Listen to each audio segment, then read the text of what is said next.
ನಿಮ್ಮ ಸರ್ಕಾರದ urban development ಡಿಪಾರ್ಟ್ಮೆಂಟ್ನ ಎಕ್ಸ್ಪರ್ಟ್ ಕಮಿಟಿನೇ ನಿಮ್ಮ DPR ಸರಿ ಇಲ್ಲ ಅಂತ ಹೇಳಿದ್ದಾರೆ.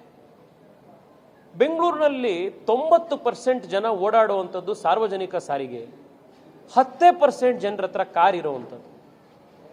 ನೀವು 20,000 ಕೋಟಿ ರೂಪಾಯಿನ ಖರ್ಚು ಮಾಡಬೇಕಾಗಿರೋದು ಯಾರಿಗೋಸ್ಕರ? ಯಾರಿಗೆ ಖರ್ಚು ಮಾಡಕ್ಕೆ ಹೊರಟಿದ್ದೀರಿ?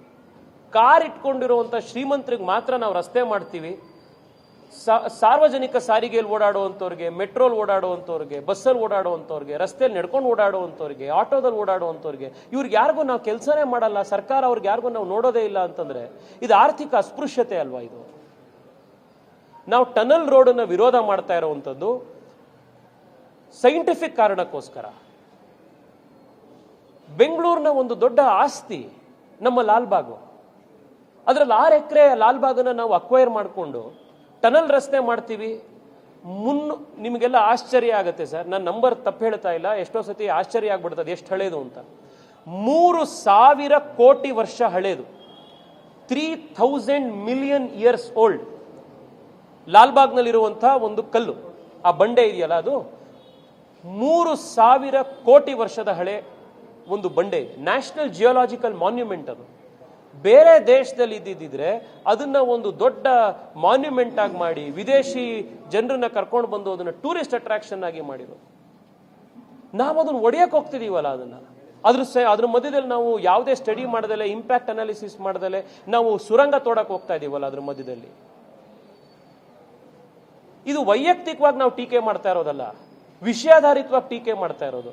ಜನಕ್ಕೆ ನೀವು ಕನ್ವಿನ್ಸ್ ಮಾಡಿ ಇದು ಯಾಕೆ ಬೇಕು ಅಂತ. ಅದೇ ಲೈನ್ ನಲ್ಲಿ ಮೆಟ್ರೋ ಬರ್ತಾ ಇದೆ, ನಿಮಗೆ ಟನಲ್ ಬಗೆಯುವಂಥದ್ದು, ಈ ಸುರಂಗ ಮಾಡುವಂಥದ್ದು ಯಾಕೆ ಬೇಕಿದೆ? ಹಠಕ್ ಬಿದ್ದು ಜನರು ವಿರೋಧ ಮಾಡಿ ನೀವು ಯಾಕೆ ಅದನ್ನ ಮಾಡಕ್ ಹೋಗ್ತಾ ಇದ್ದೀರಾ? ಸರ್ಕಾರ ಕೆಲಸ ಮಾಡಬೇಕಾಗಿರೋದು ಜನಕ್ಕೇನ್ ಬೇಕು ಅದನ್ನ ಮಾಡೋದಿಕ್ಕೆ. ನಿಮಗೇನ್ ಬೇಕು ಅದನ್ನ ಮಾಡಿ ಜನರ ಮೇಲೆ ಹೇರಕ್ಕಲ್ಲ ಸರ್ಕಾರ ಇರುವಂಥದ್ದು. ನಾನು ಹಿಂದೆ ಕೂಡ ಸ್ಪಷ್ಟ ಮಾಡಿದ್ದೀನಿ, ಇವತ್ತು ಮತ್ತೆ ಹೇಳ್ತಾ ಇದ್ದೀನಿ, ಲಾಲ್ಬಾಗ್ನ 6 ಎಕರೆ ಅಲ್ಲ, ಲಾಲ್ಬಾಗ್ನ 6 ಇಂಚು ಜಾಗವನ್ನ ಈ ಟನಲ್ ರೋಡ್ ಪ್ರಾಜೆಕ್ಟ್ಗೆ ನಾವು ಯಾವ ಕಾರಣಕ್ಕೂ ಬಿಡೋದಿಲ್ಲ. ಈಗ ಆನ್ಲೈನ್ ನಲ್ಲೇನೆ ಸಾರ್ವಜನಿಕರು ಶುರು ಮಾಡಿರುವಂತಹ ಪಿಟಿಷನ್ಗೆ ಸುಮಾರು 1 ಲಕ್ಷ ಜನ ಸೈನ್ ಮಾಡಿದ್ದಾರೆ. ನಾವು ಲಾಲ್ಬಾಗ್ನ ವಿಶ್ಯೂ ಕುರಿತಾಗೂ ಕೂಡ ಬೆಂಗಳೂರು ದಕ್ಷಿಣದ ಎಲ್ಲ ಶಾಸಕರು, ಆ ಭಾಗದ ಎಲ್ಲ ಜನಪ್ರತಿನಿಧಿಗಳು ನಾವೆಲ್ಲರೂ ಒಟ್ಟಿಗೆ ಸೇರಿ ಸಭೆ ಕೂಡ ಮಾಡಿದ್ದೀವಿ. ಸರ್ಕಾರ ಅದರಲ್ಲಿ ಮುಂದುವರಿಯೋದಕ್ಕೆ ಹೋಯಿತು ಅಂತಂದ್ರೆ ಅದಕ್ಕೆ ನಾವು ಸರಿಯಾಗಿರುವಂತ ಅದಕ್ಕೆ ಸಾರ್ವಜನಿಕ ಹೋರಾಟವನ್ನು ಕಟ್ತೀವಿ. ನಾನು ಕೂಡ ಒಂದು PIL ಫೈಲ್ ಮಾಡಿದೆ, ಅದು ಈ ವಾರ ಅಥವಾ ಮುಂದಿನ ವಾರ ಹೈಕೋರ್ಟ್ನಲ್ಲಿ ಹಿಯರಿಂಗಿಗೆ ಬರುವಂಥದ್ದಿದೆ, ಅದನ್ನು ಕೂಡ ನಿಮ್ಮ ಗಮನಕ್ಕೆ ತರ್ತಾ ಇದ್ದೀನಿ.